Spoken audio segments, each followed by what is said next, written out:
Smoke rose in thick columns from the scorched hulls of broken ships, their jagged frames jutting from cracked soil like the skeletons of extinct beasts. The sky above pulsed red with orbital fire. He stumbled through the wreckage, boots sliding in ash, one arm clutched tight to his ribs. The pain was secondary. The mission was over. Everyone else was gone. The drone whine came seconds before the impact. He ducked behind a fallen wing, but the plasma shot singed the metal beside his ear. The second drone wasn't as merciful. It caught him mid-sprint. Pain flared as electricity slammed into his spine. He fell, convulsing. Boots hit the ground around him, sleek and human. Armor gleamed gold-black.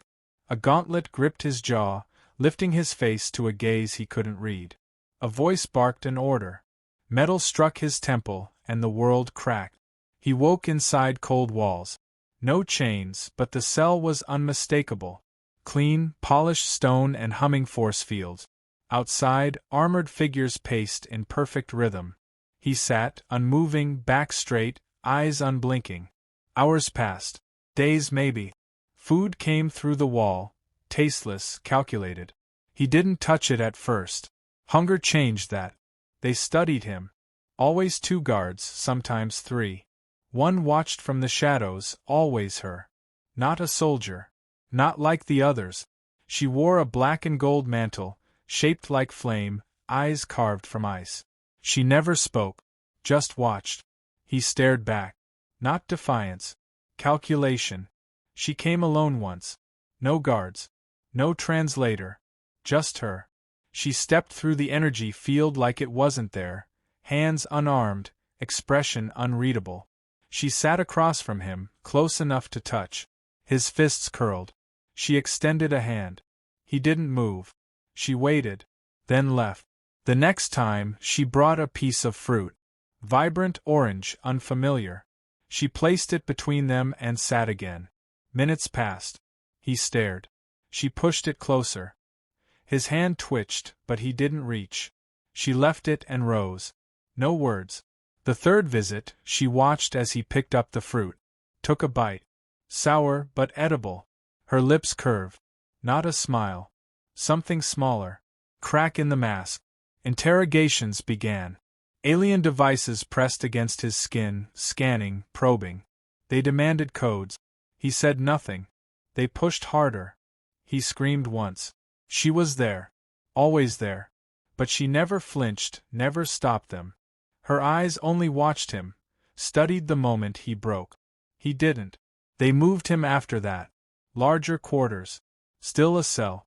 But with windows that showed towers of light and fleets in orbit. She came more often. Sat across from him in silence.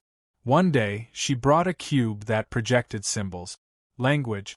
Communication. He hesitated. Then tapped the first glyph. Water. Her eyes widened slightly. She replied with another. Yes. They spoke in symbols after that. Simple at first. You. Where? War. Then more complex. Why fight? Why resist? His answers were few. Her questions multiplied. She stopped bringing guards. He built a map from their conversations. She was nobility. A leader, not a soldier. She commanded fleets, but not this war. She said it began before she was born. He asked why it continued. She didn't answer.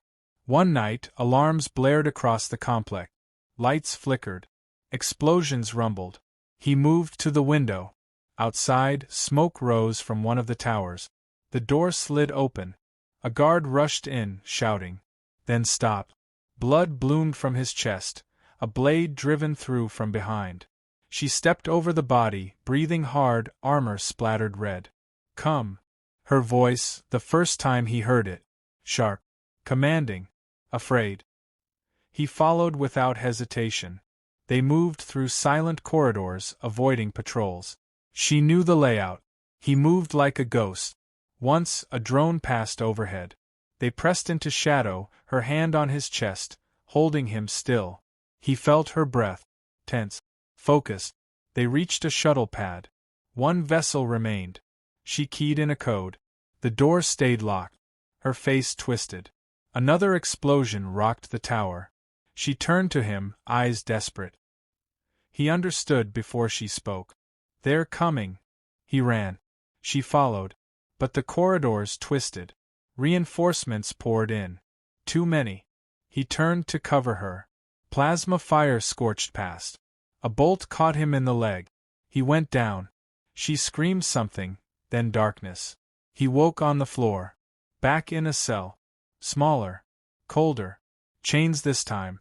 The fruit was gone. She didn't return for days. He thought she was dead. Then she came. Alone again. Face pale. Eyes rimmed in red. No crown. No armor. Just simple robes. She knelt beside him. Reached out. He flinched. Her hand found his cheek. Light, trembling. Then his wrist. The chain unlocked. Then the other. He didn't move. She gripped his hand firm. "Promise," she said. "Promise you'll never leave again." He stared at her, silent. Then nodded. She leaned forward. Foreheads touched. The guards outside didn't move. She had ordered them not to. They sat in silence, a breath shared between enemies who no longer were. The next day, the war resumed. He was moved again. Not a prisoner. Not quite free. A high tower, one room.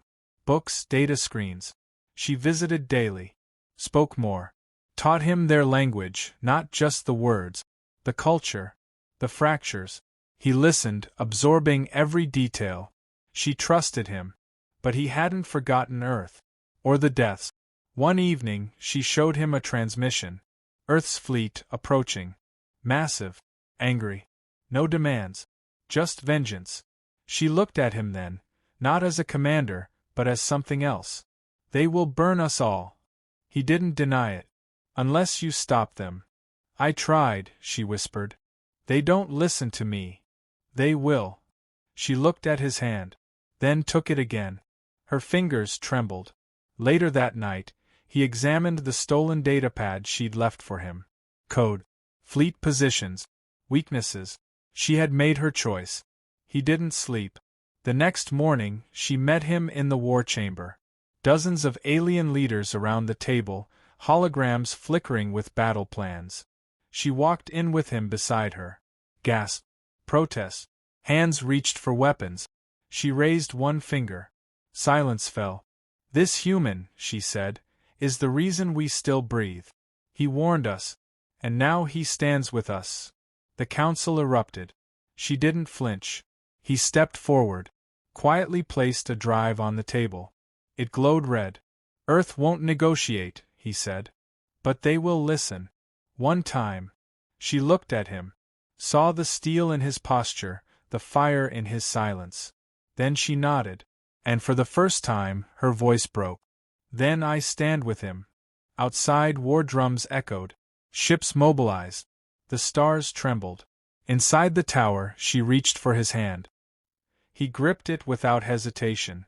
They stood together as enemies prepared to meet fire with fire. She didn't speak again that night. Only held on. As if the promise could hold the universe together. The dropship tore through the planet's upper atmosphere, shaking violently as heat flared around its reinforced hull. He braced himself against the side bulkhead, fingers clenched, eyes locked on the blue and gold horizon that shimmered through the narrow viewport. It wasn't fear in his chest, it was the weight of a promise. She had whispered it into his ear with such fierce desperation. "Promise you'll never leave again." He hadn't answered aloud. There hadn't been time. But now, as the planet's surface rushed up, his silence felt like a betrayal he was coming to fix. The landing was rough. Explosive thrusters fired too late, and the hull shrieked as it skidded across scorched stone. He kicked open the ramp before it fully descended, leaping onto the cracked surface with a pulse rifle across his back and her name pounding in his mind. The alien city ahead had changed. Once elegant, golden structures that shimmered like temples of light now hunched like battered bones under the smog-choked sky. The towers wept smoke, their gilded surfaces scored black. War had come here. Not from Earth. Not from the stars. From within. He sprinted through the outer ruins, past collapsed archways and shattered memorials of her people. Charred corpses, some barely identifiable as sentient beings, littered the boulevards. The enemy wasn't human. It was her own kind, those who had called her a traitor for loving a human. He could see their ships overhead now, sleek dark blades that hovered in silence, scanning for survivors or stragglers. He kept to the shadows. Inside the central compound, the silence turned taut. The great dome had fractured. Gleaming chunks of alloy and crystal lay like broken teeth. He stepped around the remains of a Guardian unit, its circuitry still faintly sparking, the symbol of her royal order scorched across its chestplate. She had once ruled here. Not a tyrant, but a beacon. The resistance against the High Council had followed her, at first in secret, then openly. That's why they tried to kill her. Why they claimed she had died in the explosion. But he didn't believe it. He couldn't. He reached the inner sanctum, heart thundering. A voice echoed faintly through the cracked hall. "Why did you come back?" He turned. She stood at the far end, draped in scorched battle armor, the gold etched with soot and blood. Her crown was gone. Her eyes burned, rimmed with fatigue and fury, but alive. She hadn't died. She had become something harder, sharper. "I promised," he said. "You shouldn't have." But she didn't move away when he crossed to her. Her hands trembled slightly as they touched his chest, confirming he was real. "They'll kill you if they know you're here," she said. "I didn't come to survive." She stared at him. "You really are that foolish. I loved you before they tried to kill us both. I love you now, even if everything burns." She inhaled sharply. Then, without words, she turned and led him into the war room. The maps showed a world broken by civil war. Factions splintered.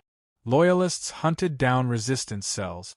Her own former bodyguard captains now led armies against her in the Council's name. "You can't win this alone," he said. "I'm not alone anymore." He looked around. "Where's your army?" "Scattered. Dying. Hiding." She tapped the map. "But they still believe. And if they see you, if they know you came back." He nodded. "Then let them see me." The days that followed blurred into a storm of movement. Broadcasts went out. Secret messages, hidden in resistance frequencies, showing the human who had once held the Queen's heart now standing beside her again. To many, it was a myth made flesh. The resistance responded. Small at first. Outposts activated. Dead channels sparked to life. Guerrilla cells started whispering, "She lives. She fights. And the human is with her." She never let him out of her sight. In the command tents, in the ruins, at night beside a fire made of shattered drone cores, she would reach out and hold his hand like a lifeline. The calluses of war had grown on her fingers, but her grip was still gentle when it needed to be. One night, under the wreckage of a downed warship, he asked, "Why didn't you call for me?" She didn't answer at first. Her pale eyes glowed faintly in the dim red emergency light. "I didn't think I deserved you," she said finally. "Not after what they made me do. Not after who I became. You didn't become someone else. You became what your people needed. They needed a monster. No. They needed you." The attack came at dawn. The High Council's elite, obsidian-armored, genetically enhanced enforcers, descended on the ruins in silence. The resistance barely had time to rally. He fought beside her, blade and plasma rifle in hand, covering her flank as they pushed through the debris-strewn corridors. She moved like a shadow of vengeance. Her golden armor flared in the muzzle flashes, her strikes precise and final. But even she couldn't stop them all. They were pushed back, encircled. The comms went dead. Her second-in-command fell with a broken visor and a defiant snarl. She bled from her side but kept fighting. He pulled her behind a downed walker and fired into the smoke, dragging her away when her knees faltered. "We need evac," he shouted into his comms, though he knew no one would answer. She gripped his wrist. "Leave me." "No. They'll kill you. You still have a way out." "I don't care. You have to survive. Not without you. Her eyes searched his face. Then she whispered, then you'll have to fight like me. They rose together. What followed wasn't just battle. It was fury.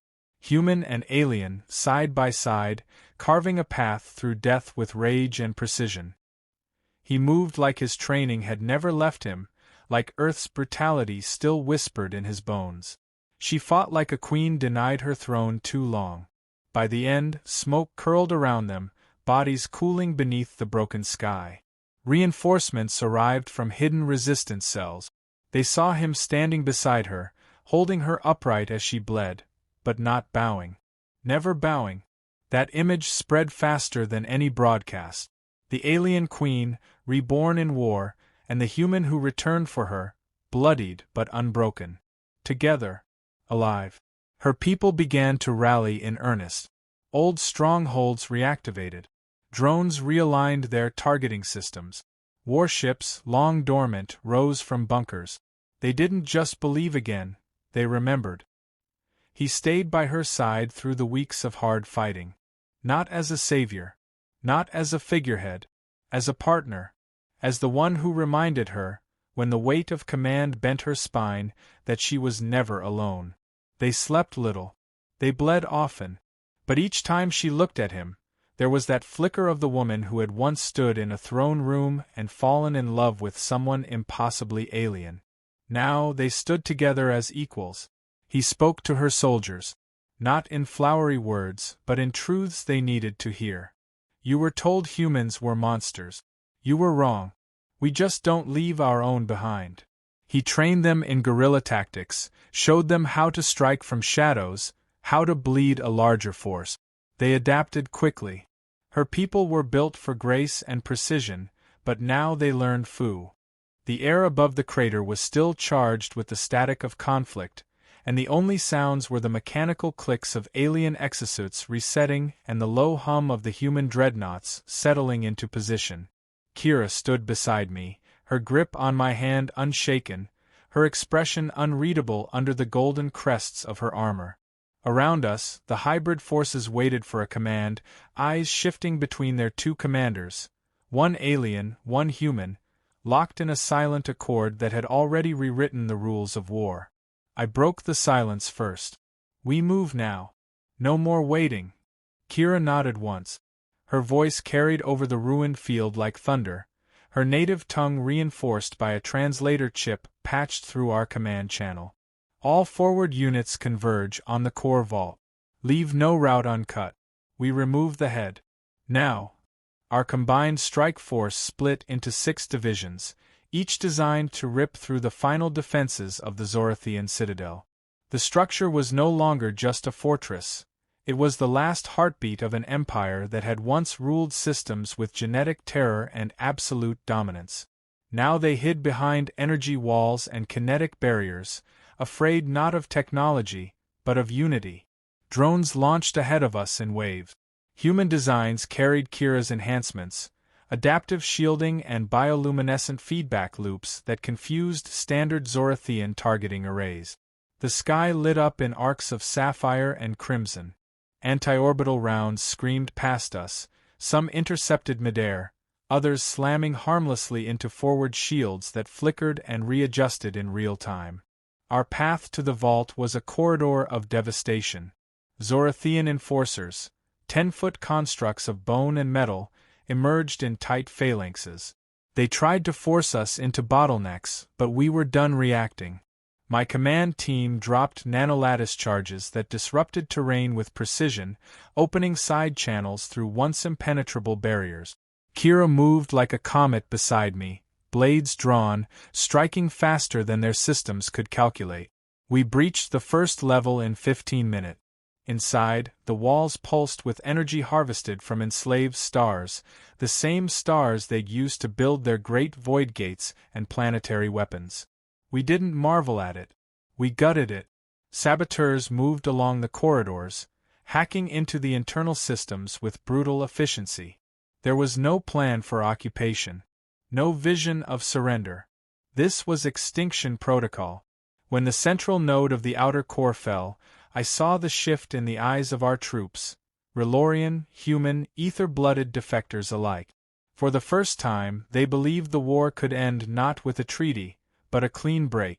A severing of a cancer that had plagued the galaxy for centuries. Kira stayed close, our communications constant even in the middle of the slaughter.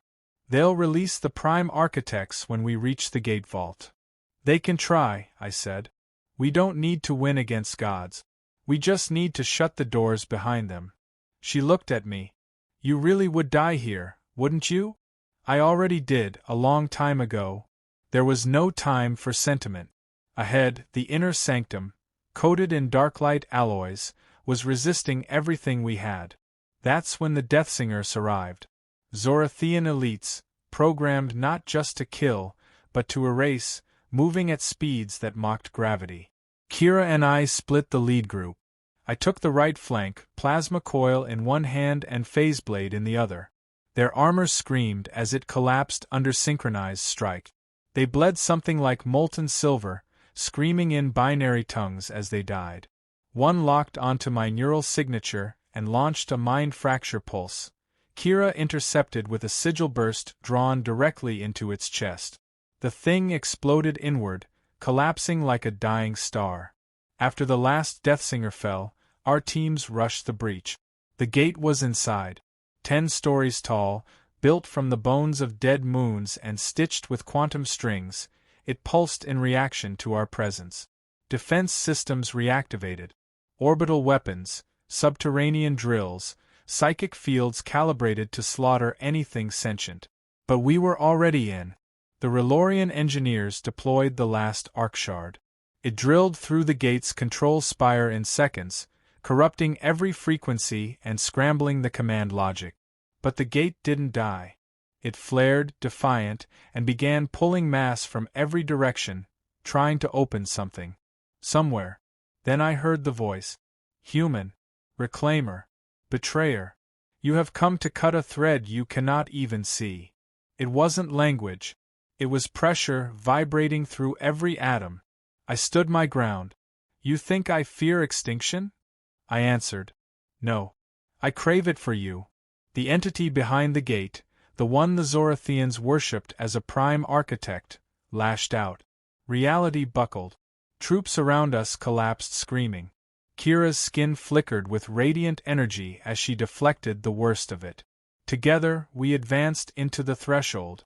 There was no battlefield anymore. We were inside something bigger than space. A memory. A weapon. A soul. The architect stood at the center, not flesh, not machine, but a calculus of despair, manifest in form. Kira broke away and unleashed her final vector, a psionic charge fused with her own life force. The architect reeled, its projections scattering. I drove my blade through its center. Time bent. In that moment I saw its truth. It was not a god. It was a prison keeper. A mind fractured across eons, repeating itself through cycles of domination. But we weren't its inmates anymore. I ripped the blade free. The architect screamed. The gate began to collapse. We ran. Behind us, the vacuum sucked everything back into itself. The citadel, the corpses, the machines. The Zorathian legacy died in silence, choked by the very power it once believed eternal. We emerged into sunlight. Real sunlight. Our ships circled above, their cannons silent, their crews stunned. Kira stumbled beside me. I caught her. You're still with me. She smiled, just barely. I told you. I will never leave again. Then the galaxy itself changed. With the Zorathians gone, the power vacuums collapsed, alliances shattered and reformed.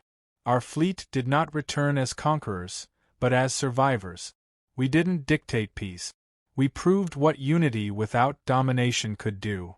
Refugees of hundreds of species looked to Earth and Relora not as separate powers, but as a bonded force that had done the unthinkable, killed a god to free everyone else. Some still feared us. That was fine. Fear was honest. I remained at the center, not as a general anymore, but something else. A symbol. A warning.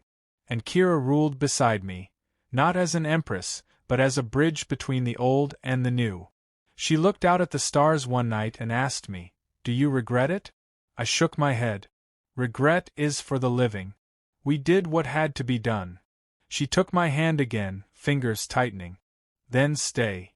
Always. And in the silence that followed, the stars blinked like memories. The war was over.